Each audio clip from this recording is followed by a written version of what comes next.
Hello बच्चों, आज हम लोग पढ़ेंगे एनसीईआरटी की जो बुक है उसका चैप्टर नंबर 1, उसी के न्यूमेरिकल जो हमारे रिमेनिंग न्यूमेरिकल थे उन्हीं के बारे में आगे डिस्कस करेंगे। लास्ट वीडियो में जो भी हमने डिस्कस किया था, आप लोगों ने लास्ट वीडियो अगर हमारा देखा होगा तो उसमें हमने 8 नंबर तक की जो न्यूमेरिकल थे वो डिस्कस कर लिया था चैप्टर 1 के। एनसीईआरटी की बुक के सोल्यूशन ये हैं और इसके अलावा भी हम कुछ और न्यूमेरिकल लेकर के आएंगे। जो भी हमारे न्यूमेरिकल्स होंगे अदर कुछ कंपटीशन के, नीट वगैरह के, जो जेई वगैरह के एग्जाम के हैं न्यूमेरिकल, वो भी हम लेकर के आएंगे। फिलहाल अभी जो हम कंप्लीट करवा रहे हैं, जो हमारी जर्नी है स्टार्ट हुई है, उसको धीरे धीरे आगे बढ़ाते हुए हम लोग जो आज स्टार्ट करेंगे वो हमारा होगा न्यूमेरिकल, और वो हमारे एनसीईआरटी के बुक के जो रिमेनिंग न्यूमेरिकल बचे थे उन्हीं को आगे बढ़ाते हैं। 8 नंबर तक हमने न्यूमेरिकल जो है कर लिया था लास्ट वीडियो में। अगर आप लोगों ने लास्ट वीडियो नहीं देखा है तो न्यूमेरिकल वाला वीडियो जरूर देखें, क्योंकि जब तक आप वीडियो नहीं देखेंगे तब तक आपकी समझ में नहीं आएगा। तो इस वजह से हमारा कहना है आपसे कि वीडियो को जरूर देखें। और न्यूमेरिकल अगर आप चाहते हैं कि आपको आए, फिजिक्स के न्यूमेरिकल अगर आप चाहते हो कि आपको कठिन ना लगे, आपको आए, ईजिली आए, तो आप उसको एक बार मेरा जो वीडियो है उसको वॉच जरूर करें और अपने फ्रेंड्स को, जो आपके साथी हैं, जो भी हैं, जो पढ़ते हैं, स्टूडेंट्स हैं, उनको ये वीडियो शेयर करें। इससे आपका जो है क्या होगा कि जो जिन लोगों के पास शेयर करोगे तो उन लोगों को भी फायदा हो जाएगा कि वो लोग भी जो है क्या करेंगे, इसको देख लेंगे और उनके लिए भी ये काफ़ी हेल्पफुल रहेगा। तो इस वजह से चलो आज स्टार्ट करते हैं हमारी जो जर्नी है उसी को। तो हमारी डिस्क्रिप्शन में जाके आप लिंक पे क्लिक करिए या हमारी प्लेलिस्ट में जाओ, हमारे चैनल पे क्लिक करो और जाओ प्लेलिस्ट में आप फिजिक्स क्लास 12th वाली जो हमारी है उसको क्लिक करो। वहाँ पर आपको सारे वीडियो चैप्टर 1 के मिल जाएंगे और चैप्टर 2 जल्दी यानी हम स्टार्ट करने वाले हैं। तो एनसीईआरटी का क्वेश्चन नंबर 9 क्या है? A system has two charge q A and q B located at point 0 0 -1 एंड 0 0 plus respectively what is the total charge and electric dipole moment of the system. Okay, तो ये है हमारा आपका जो है क्या क्वेश्चन नंबर 9। तो देखो इसमें आपको एक्स वाई जेड जो हमारे ये 3 डायमेंशंस वाली जो हमारी ये साइज ये जो बनाते हैं, आकृति बनाते हैं, तो उसमें हमारी जो 3D यानी 3 एक्सिस वाली, उसमें एक्स वाई जेड हम ऐसा कुछ मान लेते हैं। तो इन्होंने जो हमको दे रखे हैं कोऑर्डिनेट, ये है कोऑर्डिनेट 0 0 15। तो 15 0 0 15 में x तो 0 है, y तो 0 है, 15 कौन सा होगा? z का कंपोनेंट हमको दे रखा है। तो इसका मतलब हो गया कि ये x वाला, ये y वाला, ये z वाला हमने 3 इसके एक्सेस मान लिए। तो अब चूंकि ये 3D आकृति है तो 3D में क्या होता है? एक निगेटिव एक पॉजिटिव, मतलब जो भी आपका एक्सिस होगा तो उसका एक पॉजिटिव होता है, एक निगेटिव होता है। ओरिजिन के जो लेफ्ट साइड या कह सकते हो, अगर हम z वाले की बात करेंगे तो नीचे साइड। तो यहाँ पर क्या हो रहा है, हम इसको x, इसको y, इसको z मान रहे हैं। तो z का हमको पॉजिटिव और z का हमको निगेटिव, दोनों चीजें दी गई हैं। देखो z का पॉजिटिव, z का निगेटिव, से यहाँ पर भी 15 है, यहाँ पर भी 15 ही है। तो इस वजह से हमको करना क्या है, हमको पहले सबसे पहले अपनी जो आकृति है उसको बना लेनी है, यानी जो हमको ये बनाया गया शेप हमारा जो है उसको बनाते हैं। एक्स वाई जेड में हमको एक्स की जरूरत ही नहीं, क्योंकि एक्स का जो है क्या है, कोऑर्डिनेट 0 है, वाई का कोऑर्डिनेट 0 है, जेड का कोऑर्डिनेट 15 है, +15 -15। हमने जेड को ये माना, तो अब जेड का ये है इसका ओरिजिन पॉइंट, तो यहाँ पे इसके कोऑर्डिनेट 0,0 होते हैं। तो करना क्या है, हमको पहले जेड का जो कोऑर्डिनेट मतलब जो पॉजिटिव वाला था, ये पॉइंट मान लिया, ये 15 सेंटीमीटर है, कहाँ से? ओरिजिन से। तो इसका जस्ट अपोजिट इसके नीचे होगा। अब इसके नीचे का मतलब हम नीचे यहाँ पे मान लेते हैं, तो ये नीचे है इसका क्यू ए पॉइंट, यहाँ पे हम क्या प्लेस्ड है, कौन? Q A charge. और यहाँ पे जो इसका कोऑर्डिनेट है वो 0 0 -15 है। तो देखो ना एक्स की डिस्टेंस है ना वाई की डिस्टेंस है, सो हम ये कह सकते हैं कि जो भी आपका चार्ज है वो जेड एक्स पे क्या रखा हुआ है। ठीक, तो यहाँ पे जो है हमारी टोटल डिस्टेंस क्या हो गई? 30। रीजन ऊपर की 50 नीचे की 50, तो डिस्टेंस क्या हो जाती? 30। ये नहीं कि वो पॉजिटिव या नेगेटिव, तो टोटल 0 हो ही नहीं सकता, क्योंकि डिस्टेंस कभी नेगेटिव होती नहीं है। ठीक है, तो यहाँ पर ये हमारा हो गया। तो हमको निकालना क्या है, कह रहे हैं कि जो है what is the total charge and electric dipole moment. तो पहले total charge of the system देखो, सिस्टम का टोटल चार्ज कितना है। तो हमको यहाँ पे क्या गिवन है, हमको गिवन है क्यू ए। तो क्या है क्यू ए? क्यू ए है माइनस के 2.5 इंटू 10⁻⁻⁷। क्यू बी कितना है? प्लस के 2.5 इंटू 10⁻⁻⁷। हमको टोटल चार्ज चाहिए, तो यहाँ पे लिख दो total charge of the system. तो total charge of the system में क्यू ए प्लस के क्यू बी। ओके, तो क्यू ए की वैल्यू कितनी है students? 2.5 into 10⁻⁸ plus q B की वैल्यू कितनी है? 2.5 इंटू 10⁻⁷। अब बात आ रही है एक पॉजिटिव एक negative, so we know this is the 0। Okay, तो ये हो गया total charge of system is equal to 0। हमको और क्या निकालना है, कह रहे हैं कि डायपोल मोमेंट। तो वेरी इजीली आप फाइंड कर सकते हो, क्योंकि जो पी होता है डायपोल मोमेंट, तो डायपोल मोमेंट जो है, अगर आपको पहले तो थ्योरी देखनी पड़ेगी, थ्योरी के लिए आपको मेरा वीडियो देखना पड़ेगा, मेरे वीडियो के लिए आपको प्लेलिस्ट में जाना पड़ेगा, प्लेलिस्ट में जब आप जाओगे तो आपको मेरा वीडियो वहाँ पे मिल जाएगा, और जब आप हमारा वीडियो देख लोगे तो वहाँ पे डायपोल मोमेंट समझने की अच्छी से अच्छी बातें बताई गई हैं। और यहाँ पर आपको क्या करना है, डायपोल मोमेंट जो आपका है ये P, यहाँ पे हमको P निकालना है, तो इसके लिए हम फिर से वो चर्चा नहीं करेंगे। तो डायपोल मोमेंट का फार्मूला सीधा लिखते हैं, P इज इक्वल टू होता क्या है, Q इंटू 2L। तो हमको पता है Q हमारा एक चार्ज 2.5 इंटू 10 की पावर माइनस के 7 into 2L total distance 30 centimetre 10 की पावर माइनस 2 से मल्टीप्लाई में होता है मीटर, तो P इज इक्वल टू ये 15, इसको जब मल्टीप्लाई करा दे, इसका करवाते हैं पहले, तो ये हो जाएगा ये, और 10 की पावर माइनस के 9, तो इसको हम ये भी लिख सकते हैं 7.5 इंटू 10 की पावर माइनस के 8। इजीली हम लिख सकते हैं 10 की पावर माइनस के 8, एक पावर क्या हो जाएगी, कम हो जाएगी, तो मेरा आंसर जो आ जाएगा वो आ जाएगा इतने कूलाम मीटर। ओके, इतने कूलाम मीटर। तो ये है क्वेश्चन नंबर 9। ठीक है, any problem you can tell me, कहाँ, कमेंट बॉक्स में। ओके, चलो आते हैं नेक्स्ट क्वेश्चन में। इसको वीडियो को पॉज करके क्वेश्चन को नोट करें। अगला क्वेश्चन ये रहा, जो कि an electric dipole with dipole moment 4 into 10 की पावर माइनस 9 सेंटीमीटर वो kilometre is aligned at 30 degree with the direction of uniform electric field of magnitude 5 into 10 की power minus 4 newton per coulomb. Calculate the magnitude of the torque acting on the dipole. तो इसका मतलब ये कुछ है कि अब इलेक्ट्रिक, अगर आपने टॉर्क नहीं देखा तो वीडियो में जाके देखें थ्योरी उसकी। ये कुछ ऐसा इलेक्ट्रिक फील्ड है 5 इंटू 10 की पावर माइनस 4, और यहाँ पे जो है ये डायरेक्शन, क्योंकि ये एक, और टाउ जो है मतलब यहाँ पे ये डाइपोल मोमेंट, तो ये कोई आपका ये बिलोंग कर रहा माइनस क्यू प्लस क्यू। ठीक, तो डाइपोल मोमेंट हमको दे रखा है माइनस क्यू से प्लस क्यू, उसकी डायरेक्शन होती है ऐसे, कुछ डायरेक्शन होती है इधर की तरफ, तो P होता है, जो कि इक्वल टू कितनी दे रखी है हमको, इसकी वैल्यू 4 इंटू 10 की पावर माइनस 9। ठीक है, तो इसकी वैल्यू हमको दे रखी है, तो हमें कोई दिक्कत नहीं होनी चाहिए, क्वेश्चन सॉल्व हो जाएगा। क्यों? क्योंकि हमको टॉर्क का जो फार्मूला है वो याद है, वो हमने पढ़ा है, हमने पढ़ाया है, तो इस वजह से आप पहले उसको देखें। तो यहाँ पे ये एंगल कितना बना रहा है, ये जो इलेक्ट्रिक फील्ड से वो बना रहा है 30, और एंगल जो फार्मूला है वो क्या है, टाउ बराबर PE साइन थीटा। तो इसमें आपको टाउ P की वैल्यू क्या है, ये जो आपको दी रखी है 4 इंटू 10 की पावर माइनस के 9, तो 4 इंटू 10 की पावर माइनस के 9। E की वैल्यू क्या है, E की वैल्यू है 5 इंटू 10 की पावर माइनस 4, और साइन थीटा यानी साइन 30, तो 4 5 जा 20 इंटू 10 की पावर माइनस के 9 4 13, साइन 30 की वैल्यू 1/2, तो ये हो गया 10 इंटू 10 की पावर माइनस 30, तो इसको 10 की पावर माइनस 12, टाउ की वैल्यू कुछ इतनी आई, टाउ बराबर 10 की पावर माइनस 12, और यूनिट क्या हो जाएगी इसकी, हाँ P और E है तो इसकी यूनिट हो जाएगी, P की होती है आपकी कूलाम, हाँ कूलाम मीटर, और इसकी होती है न्यूटन बटे कूलाम, तो इसकी कुल मिला के यूनिट हो जाएगी न्यूटन मीटर।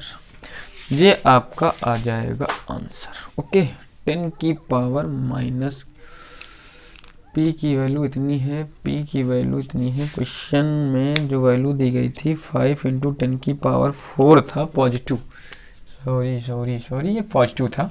सो आपका आंसर जो आएगा तो ये पॉजिटिव हो जाएगा। जब पॉजिटिव हो जाएगा तो यहाँ पे बेटा हो जाएगा 10 की पावर माइनस 30, तो इस पे बचेगा 9 4 5, तो 5 यानी यहाँ पे 5, तो ये -5 ये 1, तो 10 की पावर माइनस के 4, नो प्रॉब्लम, आंसर आपका आ गया 10⁻⁻⁴। ठीक, क्वेश्चन वो भी सही था बट उसमें वैल्यू गलत थी, तो आंसर इस वजह से हमारा मैच नहीं कर रहा, तो इस वजह से आंसर हमारा अब मैच कर रहा। तो ये वीडियो को पॉज करें, मेरा क्वेश्चन नंबर 10 नोट करें। तो आते हैं बेटा नेक्स्ट क्वेश्चन। अगला क्वेश्चन ये रहा, ए पॉलीथीन पीस रब्ड विद, ये 11 नंबर क्वेश्चन है, rubbed with wool, rubbed with wool is found to have a negative charge of 3 into 10 की power -7 coulomb. Estimate of the number of electrons transferred. Is there a transfer of mass from wool to polythene? ये question number भी question number है। तो estimate of the number of electron transferred, तो हमको number of electron पहले find करने। Number of electron का जो फार्मूला था वो हमने एक जो आपको क्वांटाइजेशन ऑफ चार्ज बताया है, लेक्चर नंबर 2 या 3 होगा वहाँ पे, तो उसमें आप देख लीजिएगा कि नंबर ऑफ चार्ज का फार्मूला क्या होता है। नंबर ऑफ चार्ज का फार्मूला ए नंबर को अगर देखें तो ये होता है Q बराबर NE। अब यहाँ पे जो चार्ज है टोटल वो कितना दिया गया है, वो ये है आपके पास टोटल चार्ज। तो हम क्या करेंगे, यहाँ पे वैल्यू रख देते हैं। क्या है वैल्यू आपकी 3 × 10 की पावर -7। नंबर ऑफ इलेक्ट्रॉन निकाल लें, और इलेक्ट्रॉन का जो चार्ज होता है 10 की पावर -19। इसको नंबर ऑफ इलेक्ट्रॉन निकालना है तो 3 × 10 की पावर -7 वही 7, 1.6 × 10 की पावर -19। कैलकुलेट करते हैं, ये ऊपर चला जाएगा आपका पॉइंट, यहाँ पे 30/16, 10 की पावर यहाँ पे आपका बचेगा 12, और ये 16 से इसको डिवाइड करेंगे तो 16 1 जा 16, और 16 8 जा 16 8 जा होगा 128, और फिर आते हैं 12 तो 7, इतना कुछ ये हो जाएंगे नंबर ऑफ इलेक्ट्रॉन। यानी इतने नंबर ऑफ इलेक्ट्रॉन क्या होंगे, इतने number of electron are transferred from wool to polythene. Polythene से मतलब ऊन से किस पे, ऊल मीन्स ऊन होता है, तो ऊल से ट्रांसफर होंगे किस पे, ट्रांसफर ऊल से ट्रांसफर होंगे आपके उस पे पॉलीथीन पे। ठीक है, इतने नंबर ऑफ इलेक्ट्रॉन 1.87 ये हो जाएंगे आपके। अब दूसरे नंबर में, हाँ, is there transfer of mass from wool to polythene, yes there transfer of mass from wool to the polythene. कितना होगा ये फाइंड कर लेते हैं। क्वेश्चन नंबर बी, तो सबसे पहले नंबर ऑफ इलेक्ट्रॉन को पता है, मास ऑफ एक इलेक्ट्रॉन कितना होता है, मास ऑफ इलेक्ट्रॉन होता है 9.1 × 10 की पावर -30 kg। ये अगर आपका इलेक्ट्रॉन एक है तो उसका इतना मास होता है, कितना होता है 9.1 × 10 की पावर 9.1 × 10 की पावर -30, ये आपका होता है मास। तो अब ये मास ऑफ इलेक्ट्रॉन 9 ठीक है 10 की पावर -31 होता है। अब यहाँ पे हमको फाइंड करना है, तो क्या करेंगे, हाँ ठीक, हमको मास फाइंड करना है, तो यहाँ पे लिखो total mass of,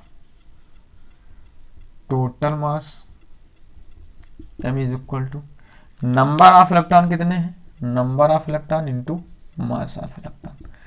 number of electron 1.87 है, 10 की पावर 12 है, मास ऑफ इलेक्ट्रॉन 9.1 है इंटू 10 की पावर -30। अब इसका आपको करना है कैलकुलेशन। अब कैलकुलेशन आप अगर कर लो, हमने कर रखा है, तो कैलकुलेशन करने पे इसका जो आंसर आएगा वो आएगा 1.745 इंटू 10 की पावर -31 -12। यहाँ पे कुछ माइनस हो जाएंगी पावर, तो कुछ माइनस होने पे इसका मतलब हो जाएगा आपका जो आंसर आने वाला है -18। कैलकुलेशन जब करोगे तो इतना आंसर आपका आ जाएगा टोटल मास। ओके, यानी इतना जो मास है आपका, this is mass is transfer from wool to polythene. इतना मास आपका ट्रांसफर होगा कहाँ, जो ऊल है ऊल से किस पे ट्रांसफर होगा, पॉलीथीन पे। ओके, तो ये क्वेश्चन नंबर था आपका 11। आते हैं क्वेश्चन नंबर आगे, जो क्वेश्चन नंबर 12 है उसको देखते हैं कि क्या कह रहा क्वेश्चन। तो क्वेश्चन नंबर 12 आपका रहा ये क्वेश्चन है, टू इंसुलेटेड, क्वेश्चन नंबर 12 का ए पार्ट है भैया, ये क्वेश्चन नंबर 12 का ए पार्ट है। क्या है, two insulated charged copper spheres, okay, A and B have their centres. कुछ ऐसा ये है आपका स्फीयर, और एक ये स्फीयर है, ठीक, इंसुलेटेड है, और their centre separated by a distance of 50 centimetre. Okay, ये डिस्टेंस गिवन है 50 सेंटीमीटर। ओके, ये और ए एंड बी, इसका नाम ए दे दो, इसका नाम बी दे दो, ठीक है।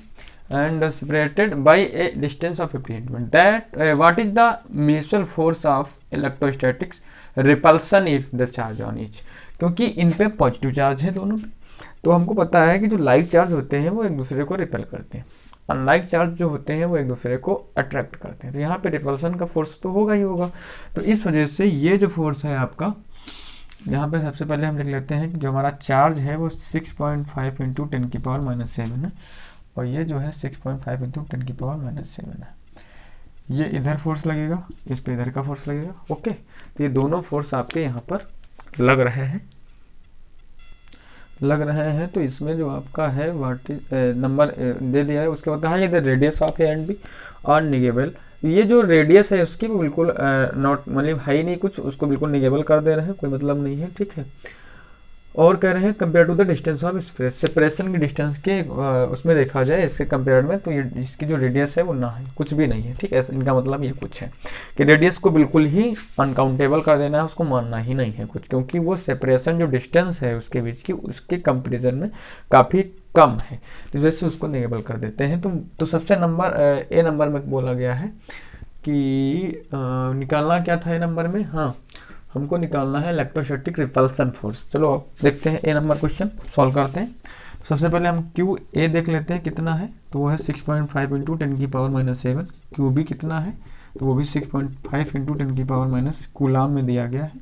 डिस्टेंस जो है वो 50 सेंटीमीटर है, इसको 100 से डिवाइड करवा दें तो 0.5 मीटर आ जाएगी। ओके, हमारा जो फार्मूला फोर्स का रिपल्सन या अट्रैक्शन दोनों के लिए होता है, F is equal to 9 into 10 की पावर 9, सीधा 1/4 की वैल्यू रख देते हैं। और यहाँ पर जो है Q A into Q B, Q A Q B upon R square. ये फार्मूला आपने नहीं देखा तो फर्स्ट लेक्चर में देखो, लेक्चर नंबर 2 10 की पावर 9 क्यू ए, तो क्यू ए की वैल्यू 6.5 इंटू 10 की पावर -7, 6.5 इंटू 10 की पावर -7 अपॉन में आर स्क्वायर। तो आर की वैल्यू कितनी है 0.5 का स्क्वायर। तो एफ इज इक्वल टू, इसको कैलकुलेट करते हैं। कैलकुलेट करने पे ये 1.2 समथिंग कुछ आएगा आपका आंसर। तो ये आंसर आएगा 1. कैलकुलेशन चलो कर ही लेते हैं, 9 पावर देखो पहले, ये हम कर ले रहे हैं 9 इंटू 6.5 इंटू 6.5 एक पास करो, और ये 0.5 इंटू 0.5 एक पास करो, 10 की पावर 9। देखो कैलकुलेशन भी हमने यहाँ पे करके बता दे रहे हैं, क्योंकि कैलकुलेशन आप कर लेना। 10 की पावर 9 और 10 की पावर -7, 10 की पावर -7, पावर को अलग कर लेते हैं और इसको अलग कर लेते हैं। तो यहाँ पे 0.5, ये 0.5, ये 0.5, ये 0.5 हट सकता है, बिल्कुल हट सकता है। 15 30 आ जाएगा, 5 से ये 30 आ जाएगा, 13, तो 13 9 जा, तो 13 9 जा आपका हो जाता है 117 इंटू 13, ठीक है। 10 की पावर 9 7 7, तो 7 7 49 मतलब माइनस के कितना आता है 9 7 7 14 5। कैलकुलेशन कर लेते हैं और थोड़ा सा 13 7 जा 91, 13 वजह 13 और 13 7 जा 91 में 9 जो कैरी बचा था, 13 1 जा 13, 13 में 9 ऐड कर लेते हैं तो कितना हो जाता है 22, 13 1 जा 13 और 13 में 2 ऐड करते हैं तो हो जाता है 15, तो आता है 10 की पावर -5। अगर चाहे तो ये 2 पॉइंट इधर कर दे, यानी 1.521 लिखे, तो ये पॉइंट इधर आया अब बिफोर 3 नंबर्स, तो यहाँ पावर 3 कम हो जाएंगी, बचेगा 3।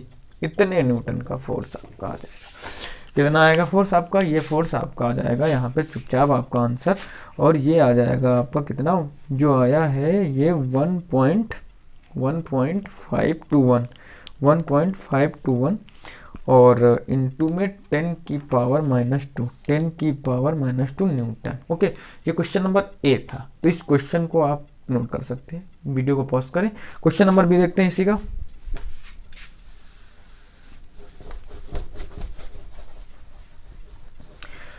तो बच्चों आपको समझ में आ रहा हो तो कमेंट बॉक्स में बताते भी चलें कि हाँ और वीडियो को रोक के क्वेश्चन को सॉल्व भी कर लिया करें, जिससे आप बाद में आंसर मैच कर सकें। तो what is the force of repulsion is sphere charge double at the above amount of the distance between then is half.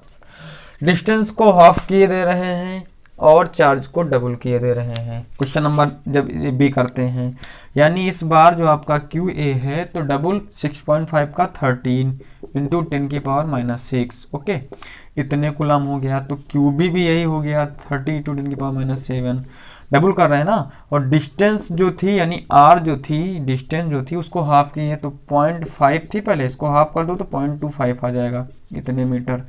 आओ क्वेश्चन को फिर से सॉल्व कर लेते हैं। तो फार्मूला वही रहेगा आपका, क्या रहेगा, F is equal to 9 into 10 की पावर 9 और Q A into Q B, यानी ये 13 इंटू 10 की पावर -7, 13 इंटू 10 की पावर -7, नीचे आ जाओ 0.25 इंटू 0.25। कैलकुलेशन कर लेते हैं इसका। तो इसका कैलकुलेशन आपका करने पे जो आंसर आ रहा है वो आ रहा है 0.243 न्यूटन। ठीक है, कैलकुलेशन हमने कर रखा है, आप अपने इस आंसर को मैच कर लीजिए। अगर क्वेश्चन में आपको डाउट होती तो हमको तुरंत आप बताएंगे। ओके, चलो फिर अगला क्वेश्चन। तो अगला क्वेश्चन जो हमारा है तो ये क्वेश्चन नंबर होगा आपका 13। हाँ, तो अगला क्वेश्चन 13 ये है, क्वेश्चन है कि जो हमारा क्वेश्चन 12 था ना, उसी से रिलेट, उसी का क्वेश्चन है, उसका ये पार्ट मान लो, या उसी में बोला गया है कि suppose the sphere A and B ने एक्सरसाइज 1.1 जो भी हम करके आए उसी की बात कर रहे हैं, हैव आइडेंटिकल साइजेस से third sphere of the same size but अनचार्ज is brought in contact with the first, then brought in contact with the second and finally removed from both. What is the new force of repulsion between A and B? कह रहे हैं कि repulsion का force कब होगा, जब एक new charge, कोई न्यू चार्ज नहीं, अनचार्ज लेके आते हैं कोई स्फीयर और उसको पहले कांटेक्ट करवाते हैं ए से, और जब ए से कांटेक्ट हो जाता है तो उसके बाद इसके पास ले जाते हैं बी के पास, फिर बी से उसको कांटेक्ट करवाते हैं, फिर क्या करते हैं, दोनों जगह से उसको रिमूव कर देते हैं।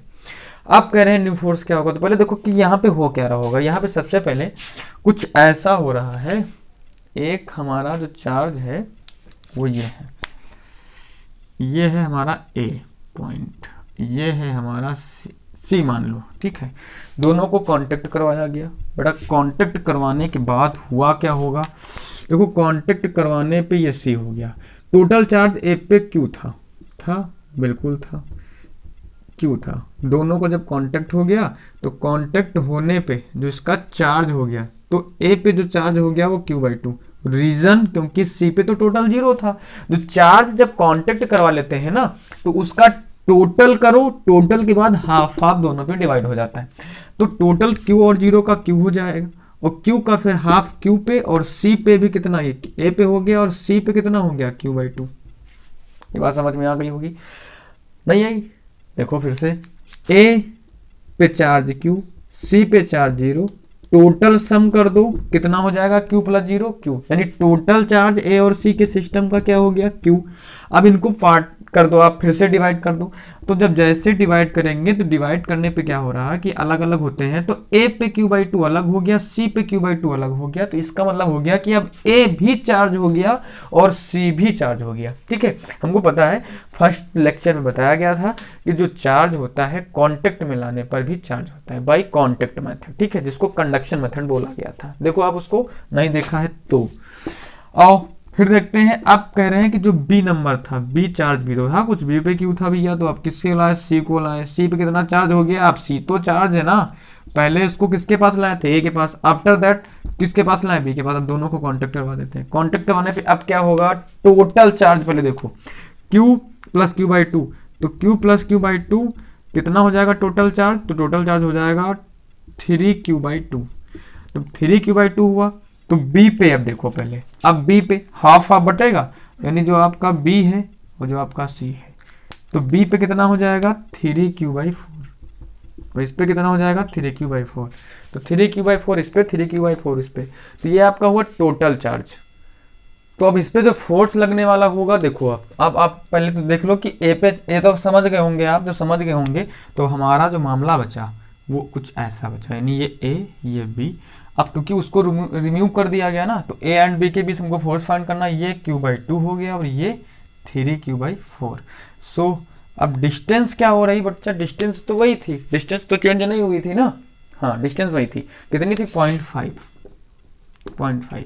चलो अब इसमें क्या करना पड़ेगा, हाँ फोर्स निकालना है, तो F is equal to 1/4π0 Q1 Q2 बटे R square by Q A Q.